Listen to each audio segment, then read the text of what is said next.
Muy buenos días, jóvenes estudiantes.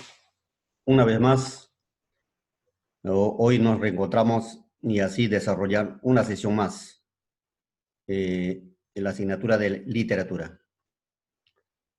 Seguramente al ver la imagen que les presento están pensando en algo, les inducen algo, ¿no? Que hay una persona con caballo, una persona delgada, otro con su burrito, y a una persona obesa, gordo, ¿no? En el campo. Seguramente están haciendo un viaje, ¿no? El más flaco está bien armado, ¿no? En cambio el otro no. Entonces seguramente ustedes han escuchado o han oído hablar sobre Quijote de la Mancha, ¿no? Es una obra trascendental, escrito por el famoso escritor Miguel de Cervantes Saavedra. Pero no específicamente vamos a hablar de eso. Vamos a hablar sobre la narrativa, ¿no? En el siglo de oro de la literatura española. Y más adelante vamos a retomar sobre estos dos personajes. Narrativa en la Edad de Oro español. El siglo de oro comprende los siglos XVI y XVII, durante los cuales se desarrollaron dos grandes movimientos, el Renacimiento y el Barroco. En el Renacimiento se trabajó principalmente dos subgéneros narrativos, la novela pastoril, sentimental e idealista, en donde los pastores cantaban sus amores, y la novela picaresca, cuyo protagonista es un pícaro y transmite una idea moralizante. Miguel de Cervantes es uno de los mejores escritores españoles del siglo de oro. La novela El ingenioso Don Quijote de la Mancha es la primera novela moderna y una de las mejores de la literatura mundial. Una prueba de ello es el hecho de haber sido el libro más traducido y editado después de la Biblia en la historia de la literatura. La novela caballeresca, de contenido idealista y fantástico. Su personaje principal es un caballero andante que busca la ocasión de ayudar al necesitado, de proteger al desvalido, de dominar seres monstruosos, terribles y mágicos. Las novelas sobresalientes: Amadís de Gula, El caballero Cifar, Tristán de Launís y El Quijote de la Mancha. Es decir, durante esta época, ¿no?, aparecieron estas novelas. Jóvenes, ¿por qué el siglo de oro? ¿No? ¿Por qué se compara con el oro, con el mineral más preciado? Es que en entonces la literatura en España llega a su máximo esplendor en todos los aspectos, en todos los géneros, en género narrativo, dramático, lírico, ¿no? Se hicieron presentes los grandes poetas, grandes literatos, grandes narradores y grandes dramaturgos. Por eso es siglo de oro.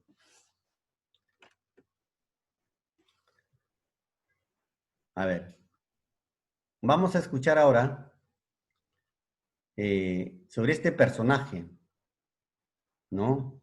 El más inmortal, el más alto representativo de la narrativa del siglo de oro español. ¿Ya? Les invito a escuchar.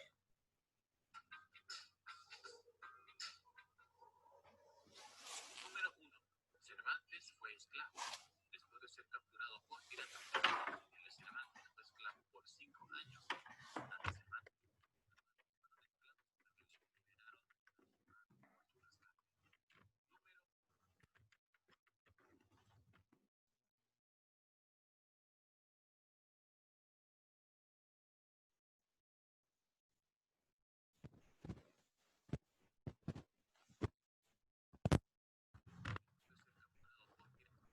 Miguel de Cervantes fue esclavo por 5 años. Tanto Cervantes como su hermano fueron esclavos hasta que los liberaron tras un pago por su rescate. Número 2. Célebre pero sin dinero. Publicado en 1604, 12 años antes de su muerte, el célebre Don Quijote de la Mancha es un pilar del canon literario, pero Cervantes nunca recibió paga alguna por tan importante e influyente obra. Número 3. En realidad nadie conoce su aspecto. Hay diversas pinturas, esculturas y dibujos que se ponen de retratar a Miguel de Cervantes, aunque en vida nadie le hizo un retrato. Tan solo existe una autodescripción que él hizo. Sí está bien, es bastante sabrosa de leer y muy amena, no describe en su totalidad los rasgos faciales que debió de tener este gran escritor. Número 4. Shakespeare y Cervantes no comparten fecha de muerte. El 23 de abril de cada año se celebra el Día del Libro, fecha elegida ya que tanto Shakespeare como Cervantes murieron ese día, aunque en años distintos. Lo cierto es que Cervantes murió un 23 de abril según el calendario gregoriano, pero la fecha de muerte de Shakespeare sería el 3 de mayo si usamos el mismo calendario. La coincidencia de fecha se da porque en Inglaterra aún utilizaba el calendario juliano. Número 5. A Cervantes le decían el Manco de Lepanto. Uno de los apodos que se le conoce a Miguel de Cervantes es el Manco de Lepanto, ello debido a las heridas sufridas en la grandísima batalla en la que murieron 25.000 árabes y 5.000 cristianos. Eso sí, Miguel de Cervantes se sentía muy orgulloso por esa herida. Él no perdió la mano, sino que se dejó inmovilizada por todas las heridas que sufrió en ella. Número 6. La iglesia lo excomulgó. Cervantes no tenía una buena relación con la Iglesia Católica, tanto que lo excomulgaron no solo una, sino 3. La razón para tan severa sanción en esa época fue intentar recaudar los impuestos que la Iglesia debía cancelar. Número 7. Shakespeare admiraba a Cervantes. William Shakespeare fue un gran admirador de las novelas de Miguel de Cervantes y como homenaje en 1613 llamó Historia de Cardenio a una de sus obras. Aunque no sabemos si el español supo de tan importante reconocimiento, Cardenio era uno de los personajes del ingenioso hidalgo Don Quijote de la Mancha. Número 8. Parte de Don Quijote de la Mancha se escribió desde la cárcel. Miguel de Cervantes estuvo varias veces preso por periodos cortos y se dice que los aprovechó para escribir parte de la que sería su obra más importante, Don Quijote de la Mancha. Número 9. Gran contribución al idioma. Las obras de Cervantes fueron tan importantes e influyentes que lograron hacer cambios en el idioma español, tanto que hay personas que lo describen como el idioma de Cervantes. Número 10. Su tumba solo pudo ser encontrada en 2014. Pese a que falleció en 1616, a los 68 años, fue enterrada en una tumba sin lápida ni nombre, que diera la idea de que alguien estuviera sepultado ahí. Solo en 2015, un grupo de científicos cree haber dado con los verdaderos restos de Miguel de Cervantes.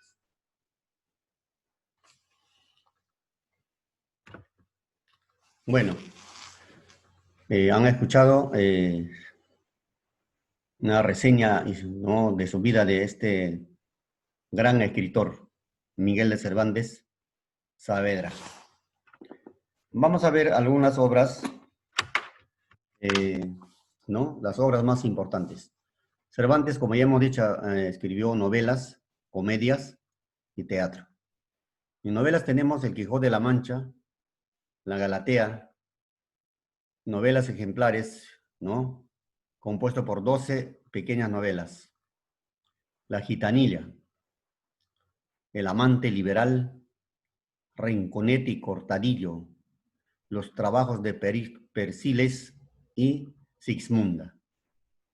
En comedias, Los Baños del Argel, El Rufián Dichoso, Pedro de Ursandibalas, El Gallardo Español y la Gran Sultana, La Entretenida, La Casa de los Celos, El Laberinto de Amor.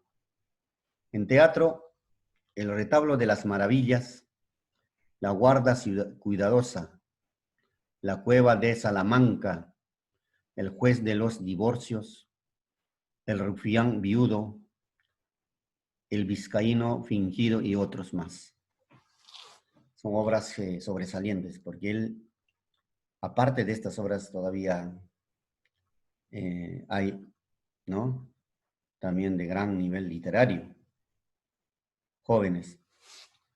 Hoy vamos a hablar un poquito de la obra más famosa, Quijote de la Mancha.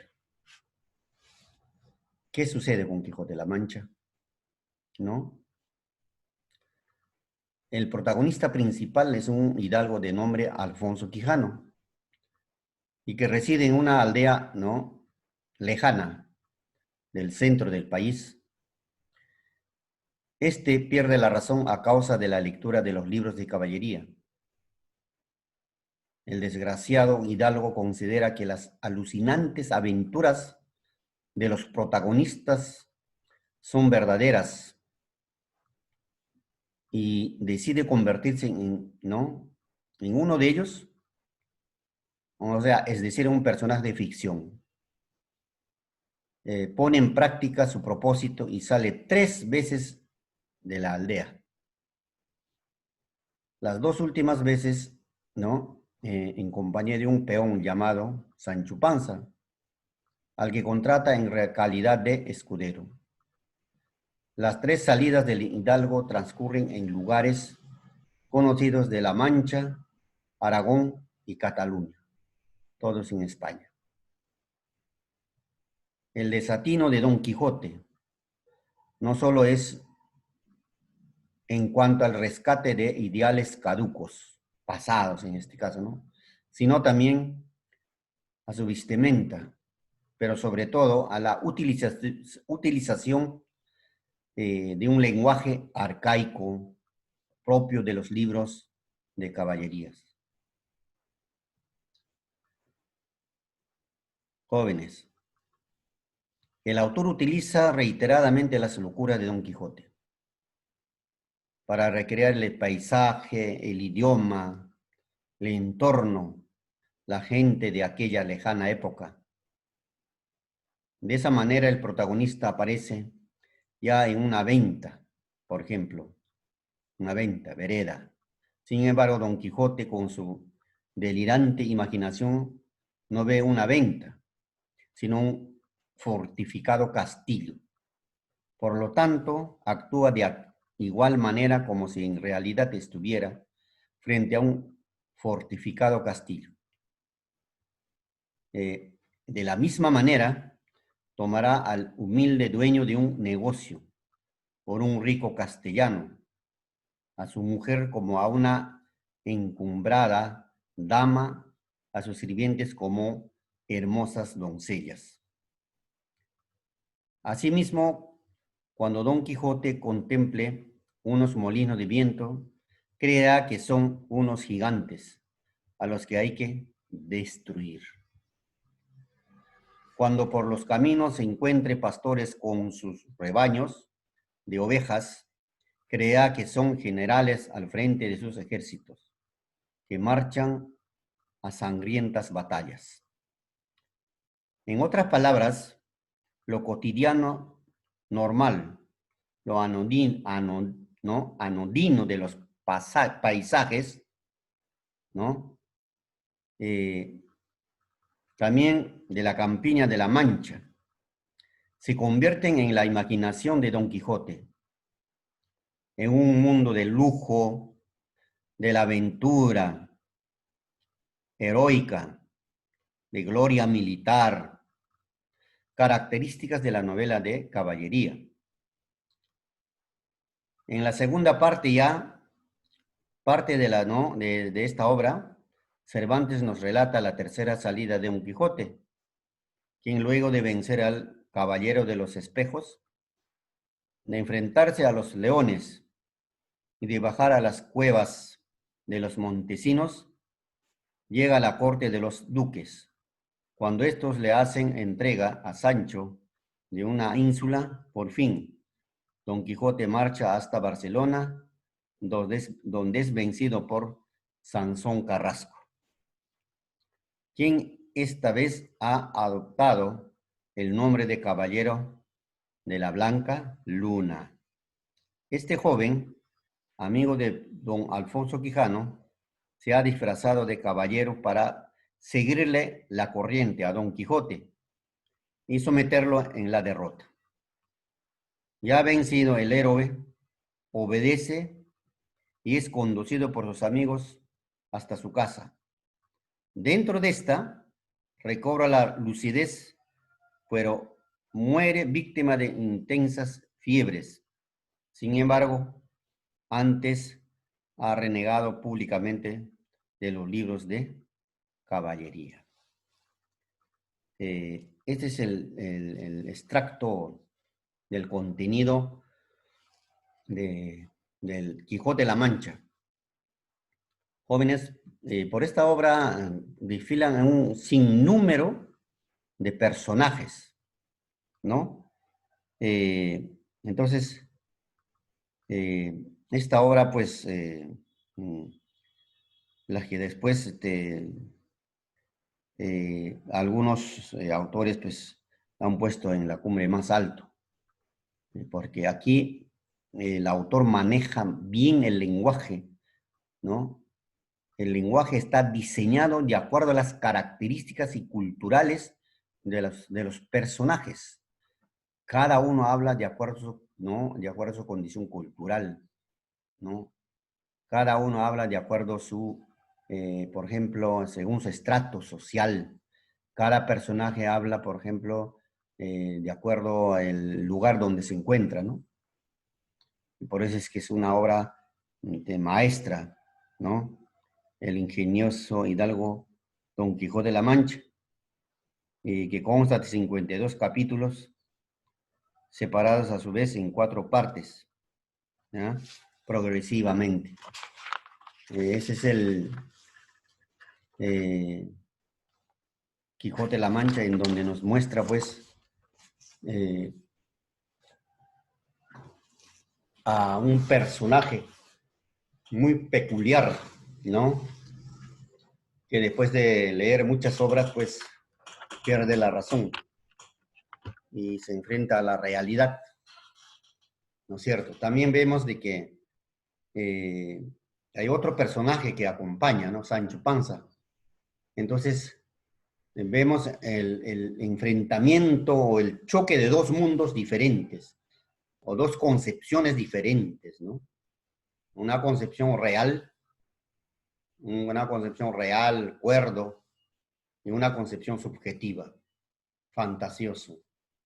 Entonces, don Sancho Panza representa esto, la realidad, ¿no? La realidad, lo subjetivo, lo objetivo en este caso, ¿no? Lo objetivo. Y don Quijote de la Mancha representa, ¿qué cosa?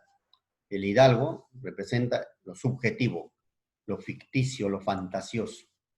Entonces, ese conflicto, ¿no? Esa dos polos opositores, uno realista y el otro idealista.